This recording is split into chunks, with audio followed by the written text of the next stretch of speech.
পড়ছিলাম আমার বোবা ফুল কলমে তৃপ্তি ইহসান নওরা পর্ব সংখ্যা ৪৪। বাহু ভেদ করে গুলি বেরিয়ে গেছে বর্ণর, হালকা পোস্ট লেগেছে, ফলস্বরূপ গলগলিয়ে রক্ত ছুটেছে ক্ষতস্থান থেকে। রিভলভার তাক করা লোকটা এখন গ্যাংয়ের দু লোকের হাতে বন্দী। সজ্ঞানে যারা ছিল খানিক আগে তারাও ঢলে পড়েছে রাস্তার কোলে। টেনে হিস্ট্রে কোথাও একটা নিয়ে যাওয়া হচ্ছে তাদের। সিয়ামের কপালে কালো রঙের একটা পট্টি বাঁধা থাকে সব সময়, অকারণেই। সেটা খুলে বর্ণের বাহুতে বেঁধে দিল। রক্তক্ষরণ খানিকটা রোধ করা গেছে তাতে, তবু চুইয়ে চুইয়ে পড়ছে টকটকে লালচে খয়েরি তরল। সাদাটে জ্যাকেটে তা স্পষ্ট দেখা যায়।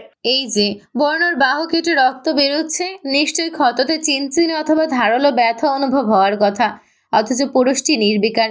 তবে ক্ষণে ক্ষণে চোখ কুচকে চবাচক শব্দ উচ্চারণ করছে ক্ষতস্থানে হাত ডোলে। জিসান ল্যাপটপ খুলে এগিয়ে এলো, বলল রোবোটিক গলায়, জোসেফ জোয়ারদার, যে আড়াল থেকে তোকে উপরে পাঠাতে একের পর এক প্ল্যান করছে। মিশমির সিলেক্ট করা ভয়েসটাও তার। এই নিয়ে তিনবার হামলা, সব ওরই চক্র। আসফিয়ান বর্ণ অনীহা প্রকাশ করে স্ক্রিনে নজর রাখল। সবেমাত্র জিসানের বলা লোকটাকে দেখা যাচ্ছে, সেই সাথে তার পুরো জানকারি। নিঃসন্দেহে জোসেফ জোয়ারদার একজন সুদর্শন ব্যক্তি। সিক্স প্যাক বডি, নীল মণিযুক্ত তীক্ষ্ণ চোখের দৃষ্টি, আরও আছে চতুর মস্তিষ্ক। সদ্য মনোভাবে মিছে মিছে ভাবুক হয় বর্ণ। ভুরুর মধ্যভাগে তর্জনী ঘষে বলল, ওর সাথে আজও ফেস টু ফেস দেখা হয়নি একবারও। কলিজায় হাত দিলাম কখন। সিয়াম এক নজর ভদ্রলোককে চোখ তুলে দেখে পুনরায় পিছু হাত মুড়ে দৃষ্টি অবনমিত রাখে। মনে মনে ড্রামেকিং উপাধি দিয়ে মুখ ভেঙচি দিল কিনা বোঝা দেয়। জিসান ফোঁস করে শ্বাস ছেড়ে স্মরণ করিয়ে দেওয়ার ভঙ্গিতে জবাব দেয়, ফিউ মান্থ অ্যাগো 54 করোড় টাকার ব্যাংক অ্যাকাউন্ট হ্যাক করেছিল আমাদের টিম, যার কিছু ভাগ দেশের বিভিন্ন এতিমখানা, বৃদ্ধাশ্রম এবং বেসরকারি স্কুল কলেজ সহ আরও কিছু প্রতিষ্ঠানে ডোনেট করা হয়েছে। দেশের সীমান্ত থেকে 2 জাহাজে মোট 99 জন নারী ভিনদেশে পাচার করার আগেই ক্যাপ্টেনের টিম প্রোটেক্ট করে তাদের আপনজনদের কাছে ফিরিয়ে দেয়। এতেও প্রায় কোটি কোটি টাকার লোকসান। এগুলি কি কলিজায় হাত দেওয়া বলে না? বলা বাহুল্য, ক্যাপ্টেন শব্দ দিয়ে জিসান আরিয়ানের উদ্দেশ্যে বলেছে। বাংলাদেশ আর্মিতে ক্যাপ্টেন পদে রয়েছে আরিয়ান। রূপালী নিয়ন আলোয় বাইকে হেলান দিয়ে ভ্রু কুচকে বন্দি লোকটার আপাতমস্তক পর্যবেক্ষণ করল। বেচারার সঙ্গী বাকি 11 জন বর্তমানে নিরুদ্দেশ বলা চলে। কে জানে কোথায় নিয়ে যাওয়া হয়েছে তাদের। হুট করে সোজা দাঁড়িয়ে গেল বর্ণ, ধীর পায়ে এগিয়ে গেল লোকটার উদ্দেশ্যে। ভয় পাচ্ছিল সে বর্ণকে এগোতে দেখে। এতক্ষণে তার ধারণা নেওয়া শেষ, এই রকস্টার কোনো সাধারণ মানুষ নয়। এর পিছু আরো কঠিন এক পরিচয় লুকিয়ে আছে, যা আম পাবলিক এখনো অবগত নয়। বর্ণর হাত বুকের দিকে এগোতে দেখে চোখ খিচে নিল লোকটা। পরবর্তীতে শরীরে আঘাত অনুভব না হতেই আবার চোখ মেলল। তার পরনের শার্ট দুদিকে ছিঁড়ে ফাঁক করে বোতামের মতো জিনিসটা হাতে নিয়ে ঘুরিয়ে ফিরে দেখতে লাগলো বর্ণা। এটাকে স্পাই ক্যামেরা বলে। ওপাশে একজন ব্যক্তি লাইভে আছে, মুন্না ভাই নাম তার। বর্ণ কিভাবে প্রতিবার বেঁচে যায় আজ সরাসরি দেখতে চেয়েছিল, তবে সেই মুহূর্তে বোধহয় স্তব্ধ বাকশূন্য। বর্ণ ঠোঁট বাঁকিয়ে হেসে চোখের সামনে ক্যামেরাখানা তুলে ধরে, বলল হেয়ালি গলায় মৃদু অভিমান মিশিয়ে, কোনো এক কালে কত ভালো দোস্ত ছিলাম আমরা, সব ভুলে এভাবে এই অধমকে ফিল্ড থেকে আউট করে দিতে চাস? ছি, সেই মনিও, খুব অভিমান করেছি আমি। একটু থেমে হিসিয়ে বলে, সি ইউ সুন। কথা শেষ হতেই পায়ের নিচে ক্যামেরা পিষ্ঠ করে পুনরায় বাইকে এসে বসে হাতের ইশারায় লোকটাকে নিয়ে যেতে ইঙ্গিত দেয়। এখন কোথায় আছে ও? স্বর গম্ভীর হলো। জিসান ল্যাপটপ কিবোর্ড বার কয়েক প্রেস করে জবাব দেয়, মুন্না ভাই বর্তমানে ইতালিতে অবস্থান করছে। একটা প্রশ্ন। সিয়াম বলল বাহাতের তর্জনী তুলে। কেউ প্রত্যুত্তর করেনি, কেবল নজর তার পানে নিবদ্ধ করেছে ধীর স্থির। সে জানতে চায় এসবের পেছনে যে চিপস ছিল তা মুন্না ভাই কিভাবে জানলো। এই ইনফরমেশন তো আড়ালে থাকার কথা। জিসান জবাব দেয়, ব্যাংক অ্যাকাউন্ট কে বা কারা হ্যাক করেছে এখনো জানে না ভদ্রলোক, তবে এটা জানতে পেরেছে যে নারী পাচারে ব্যর্থ হওয়ার পেছনে কার হাত রয়েছে। আর এই ইনফরমেশনটা ও কিভাবে পেল? জিসান ঠোঁট এলিয়ে মৃদু হাসলো। স্বয়ং আসফিয়ান বর্ণ দিয়েছে। সুখ এখনো জেগে আছে। রাত বাজে 1টা। আজ সারাবেলা খোশ মেজাজে কেটেছে তার। মিটিমিটি হাসিতে সবার সাথে প্রাণ খুলে আলাপ জমিয়েছে। খানিক পূর্বেও যে যার শোবার ঘরে, ড্রয়িং স্পেসে এই মুহূর্তে সে ছাড়া দ্বিতীয় কেউ উপস্থিত নেই। আব্বুকে সারপ্রাইজ দেবে বলে এতক্ষণ জেগে থাকা। তুহফা অভ্র কারণটা জানতে চেয়েছে বার কয়েক, কিন্তু সুখ প্রথমে সারপ্রাইজটা আব্বুকেই দেবে। আম্মু ছিল পাশে, কিছু মনে পড়ায় রুমে গিয়েছে। কলিং বেলের আওয়াজ কর্ণকোঠরে পৌঁছতেই ছুটল সুখ। আব্বু এসেছে নির্ঘাত। মিনিট দুয়েক আগেও SMS এ কথা হয়েছে। আব্বু বলেছে বাড়ির নিকটেই এসে পৌঁছেছেন তিনি। ব্যাস, আর কিছুক্ষণ। ছোট হাসি টেনে মেইন ডোর খুলতেই সুখ স্তব্ধ চোখে তাকিয়ে রয়। হতভম্ব দৃষ্টিপাত।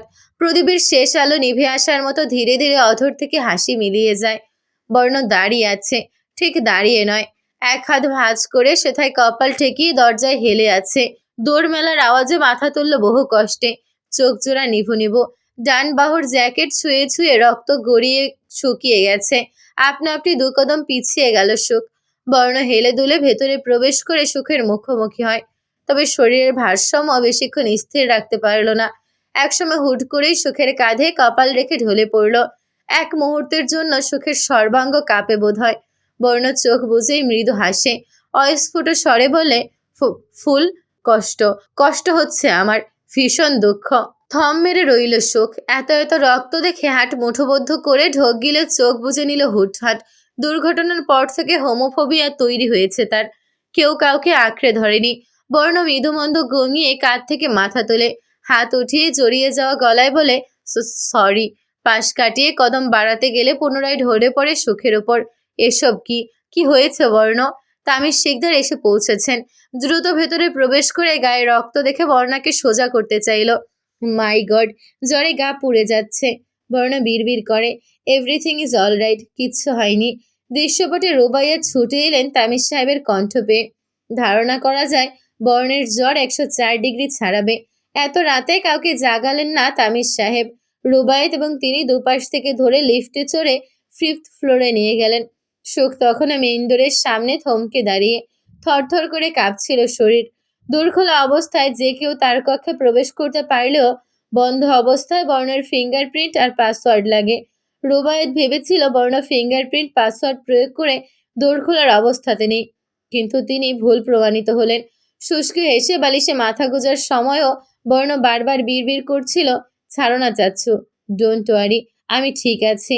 মেয়ের খুঁজে তামিজ সাহেব নিচে নেমে এলেও সুখকে পেলেন না। কিঞ্চিত অবাক হলেন ভদ্রলোক।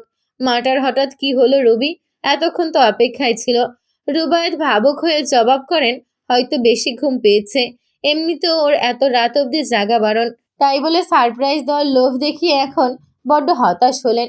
এত যেন রুবায়েত পৈশাচিক আনন্দ পেলেন। খুঁচিয়ে বলেন, সারপ্রাইজটা কি জানতে? সেই বেলা 2টো থেকে মেয়ের মুখের দিকে হাঁ করে চেয়ে আছি, কিন্তু না, সারপ্রাইজ সে প্রথমে আব্বুকেই দেবে। এখন বুঝো অপেক্ষা কেমন লাগে। সন্ধিয়ান গলায় জানতে চান, আচ্ছা, আমার মানিককে কোন মন্ত্র বলে বশ করেছ বলো তো? ইদানিং আব্বুর কথাই বেশি বেশি ভাবছে। হিংসে হচ্ছে তো হবে না। পুনরায় বললেন, ডাকবো না ঘুমাক, বরং সকালেই শুনে নেব। এমনিতে গুলির আঘাতের জের ধরে গায়ে জ্বর জ্বর ভাব। উপরন্তু জিসান সিয়ামের বাধা উপেক্ষা করে 2 প্যাক নিয়েছে। ফলস্বরূপ নেশা চড়ে গেছিল। কাল রাত কিভাবে কি ঘটেছে বর্ণার ধ্যান ধারণাই নেই। ভোরে ঘুম ভেঙে নিজেকে শিকদার নিবাসে নিজ কক্ষে আবিষ্কার করেছে এই যা। কপালে গুরুতর ভাঁজ পড়ে তার। ক্ষীণ ধারালো ধূসর কালো মণি চোখ জোড়া ছোট ছোট হয়ে আসে। বাহুতে ব্যান্ডেজ করা। অথচ বর্ণের স্পষ্ট মনে পড়ে কাল রাতে সে ব্যান্ডেজ করেনি। সিয়াম করে দিতে চায়, উল্টো এক ঝাড়ি দিয়েছিল। তবে এই ব্যান্ডেজ কে বাঁধলো? গায়ে জ্বরটাও নেই। ওষুধ খাইয়ে দিয়েছিল কেউ। কে সে? ভিড়িয়ে রাখা দরজাটার দিকে ভ্রু গুটিয়ে চেয়ে রয় বর্ণ। আড়মোড়া ভাঙতে গিয়ে বুঝলো ডান হাত ব্যথায় কাবু। বিরক্তিতে মুখ কুঁচকে গুলিছোড়া লোকটাকে ইংলিশ বাংলার মিশ্রণে 2টো গালি দিল। রান্নাঘরে তোড়জোড় চলছে বাড়ির 2 কর্তির। সাহায্যে আছে রামসা। তোহফা ডাইনিং এর সব সেটিং করছে। ধবধবে সাদা হাতাকাটা গেঞ্জি পরনে ছিল বর্ণর গায়ে। ক্ষত শুকিয়ে উঠেছে অনেকটা। গেঞ্জির হাতার তল থেকে অল্প একটু ব্যান্ডেজ চোখে পড়ে। গলিতে বরাবরের মতো হেডফোন। সিঁড়ি বেয়ে গম্ভীর মুখে এগিয়ে এসে চেয়ার টেনে বসলো।